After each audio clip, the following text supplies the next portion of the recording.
Hey man, you have accepted mediocrity. You know you have greater potential, but you've accepted mediocrity. You are giving up control in life and letting yourself drift. You are not going under your own power. You are letting the currents of life determine how you feel, how you think, what you experience, how much money you make. And that is very dangerous, because if you are drifting towards happiness one day, sadness the next day, broke the next day, fulfillment the next, and you are a very inconsistent person. I want to have a rudder. I want to have a vision of where I'm going, and I want to be very purpose-driven. And if I can, and at that point, I'm a purpose-driven man. You want to become best. You want to become champion. And now you want to say like you tired? Who cares? You tired or not? Nobody cares about you. He was tired, he had personal problem, family. Nobody cares. If you suffered from racial inequality, if you suffered from gender inequality, if you suffered from being born in Bangladesh, if you were sexually abused your entire life, you would be completely justified in the fact that you are not achieving the things that other people who didn't have those disadvantages have achieved. But to the same degree, you have the opportunity that Chris nor I have, which is that you can be an inspiration to people who went through the same thing and succeeded, despite those circumstances. Because I can promise that there is somebody who has had it worse and has done it better. Our choices determine whether we become losers or winners, not our circumstances. I'm going to say that again. My circumstances should have set me up to be a loser, but my choices made me a winner. Let me tell you a secret about the universe. Everybody always says, if you tried your best, that's all that matters. The best is all you can do. If you tried your best, it doesn't matter what happens. It doesn't matter if you lose if you tried your best. Most people have heard that before. But there is a secret to the universe that most don't know. If you actually try your best, you can't lose. Not pretend to try your best. Not try your best 90% of the time. Not try your best with excuses. If you genuinely try your best all of the time, all day, every day, it's impossible to lose. So when people say, if you tried your best, it's okay to lose, that is a logic fail. Because if you lost, you didn't try your best in the first place. If you actually try your best, it is impossible to fail in this life. God is watching, and he rewards those who want it the most. If you want it the most, you can have it. It's a competition to get up every day, whether they feel like it or not, and perform regardless. That is the secret. You cannot fail if you try your best. So if you don't have the car you want, the woman you want, the relationship you want, the friends you want, the house you want, you haven't been trying your best. Because I guarantee you, the second you do, you'll have all of it. Every single one. You get to 40%, your brain says, we're done. Let's roll, man. This is starting to get painful. This is uncomfortable. So you sit down. I believe that most human beings are only living at about 40% of their capability. So the mind has a governor, like a car. If you're driving a car and the car has a governor on it, the car may say 130 miles an hour, but the governor is set for 91. Once that governor sets in, you get to 91, that car starts doing this. The car wants to go.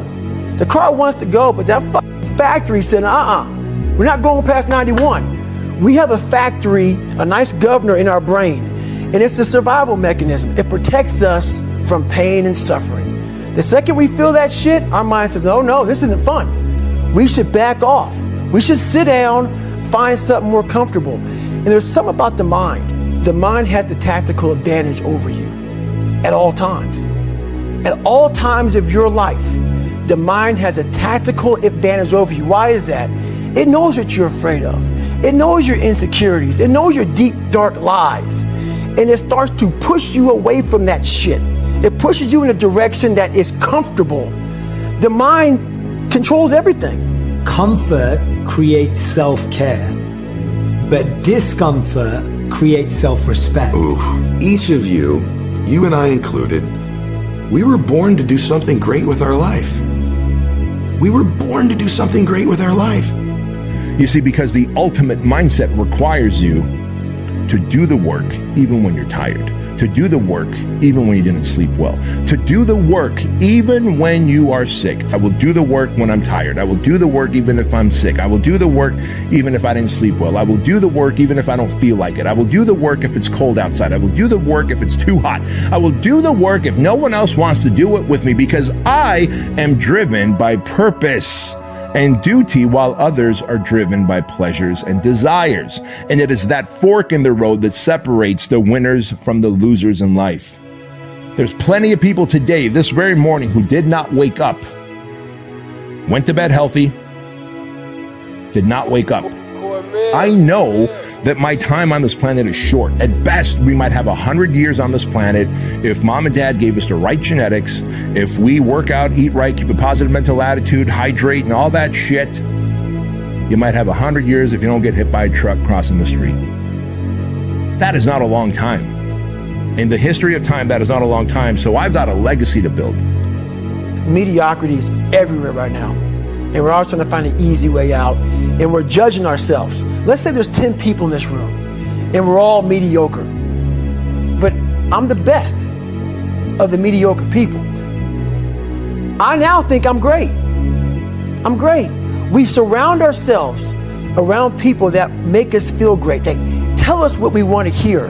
The second we put ourselves amongst the uncommon people, we don't like that feeling. Don't put on the show. Freaking win the game. Don't put on the show. You win the game. Don't put on the show. You win the game. Don't put on the show. You freaking win the game. You don't put on the show. You win. You should find out all you can do. See, you don't want to wind up at the end of your life and discover that you've lived only 1/10 of it. And the other 9/10 went down the drain. Not for lack of opportunity, for lack of information. Every single day you wake up, train, eat, sleep, and repeat. Work, work, work, work, work. No results, but I'm a little bit better. Work, work, work, work, work. Work, work, work, work. No results, but I'm a little bit better. Work, work, work, work, work. No results, I'm a little bit better. Work. Boom. Just got paid. I just got paid. And it looks like overnight success. Yeah. It's like, oh, shit, it happened in a year. No, bro, it doesn't. Because if you do all those things, even if nothing happens and you know you're doing the right thing and you're on track, overnight success becomes this easy thing because you were internally growing and then the bubble popped. I think in life, ultimately you're going to get what you believe you deserve. And if you're wound up, wired like me, I could wait around until I develop tremendous self-confidence, or I could begin to do things every day that were small. They're not major. And over time, when I did those one more calls, that one more meeting, that one more book I read, that one more podcast, not only am I doing more reps, so the likelihood of me being successful is bigger, but I started to convince myself I'm doing things other people aren't willing to do. Maybe I deserve things other people aren't going to get. And slowly but surely, I deserve it based on what I was doing, not necessarily the caliber of my talent. You must lean into the sides of your comfort zone, press into the discomfort, stay in it long enough until you develop the mindset and the emotional capacity of a gangster. Someone who has the ability to produce whatever outcome they want in life because they stacked enough wins where they have an irrefutable number of success stacked on top of each other over a period of time that is ultimate confidence. It's time to stay focused.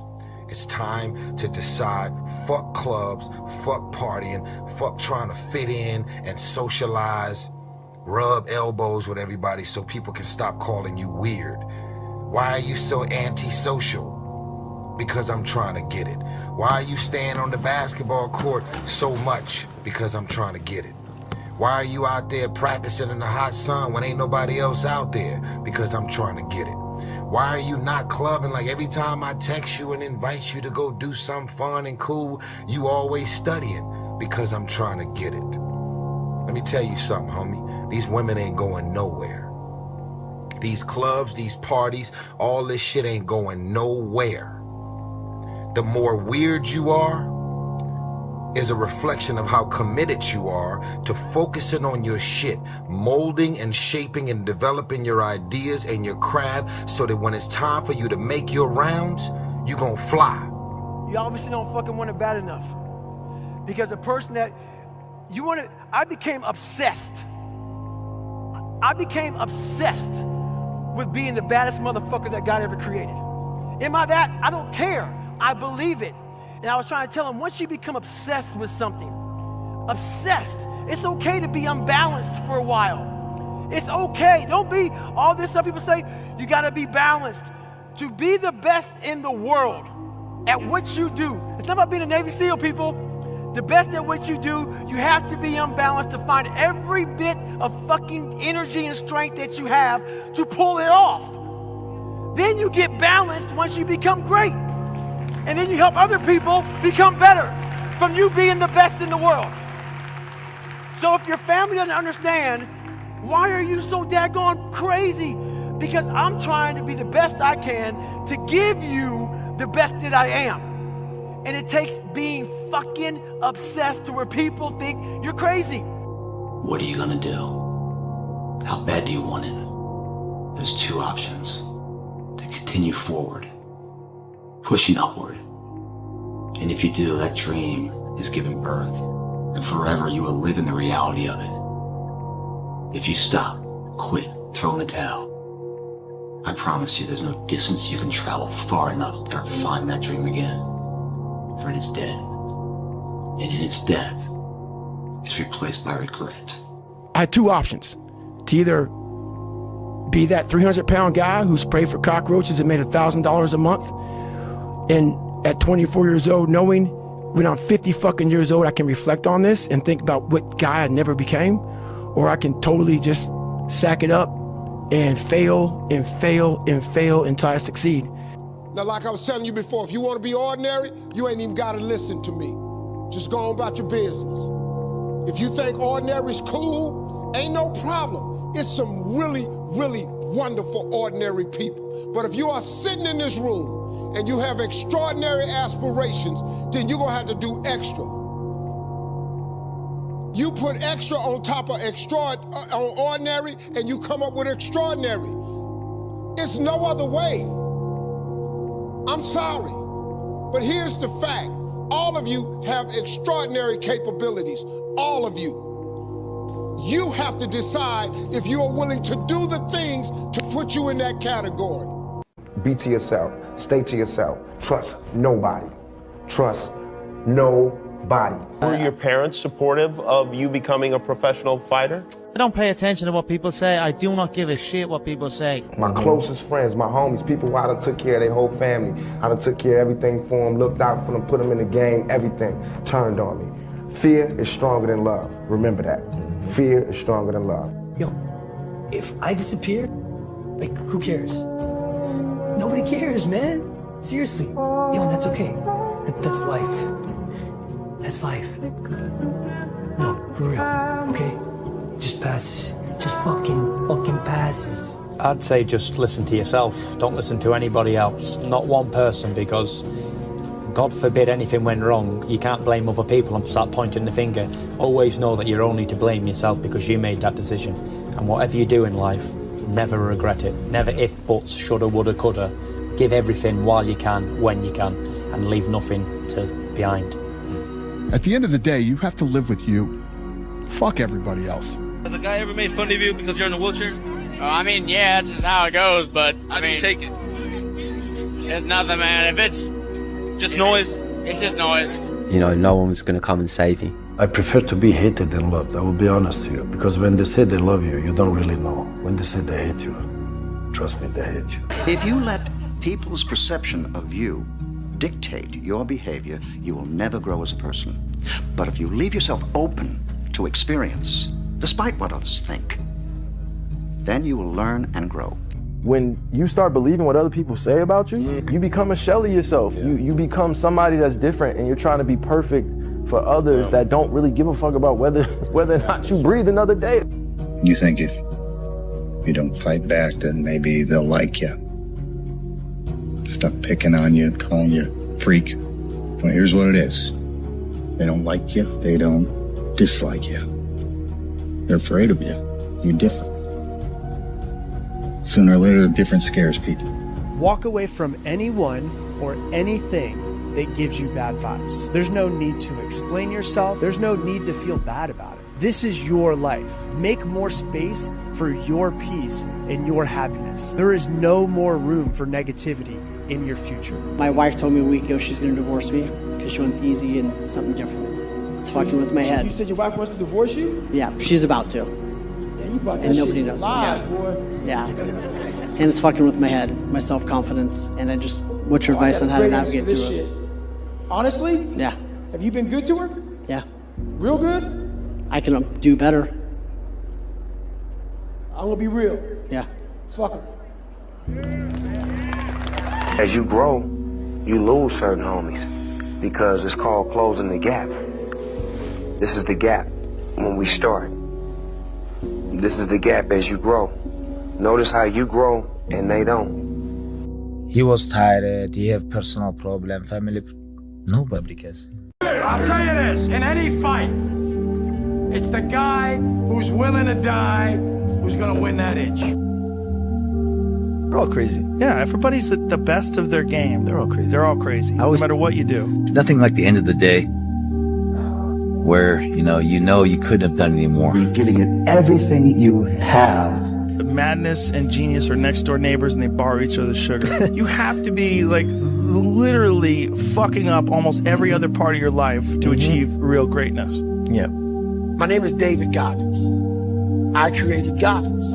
Retired Navy SEAL David Goggins. The hardest motherfucker on planet Earth. He's just an absolute savage. The only man in history to complete elite training as a Navy SEAL. U.S. Army Ranger School and the Air Force Tactical Air Controller Training. An ultra marathon runner, a triathlete. Running 101 miles in 19 hours. He's got world records in pull-ups for 4,030 pull-ups in just 17 hours. And I know if I'm gonna have any life anymore, it's because I'm still willing to fight and die for that inch.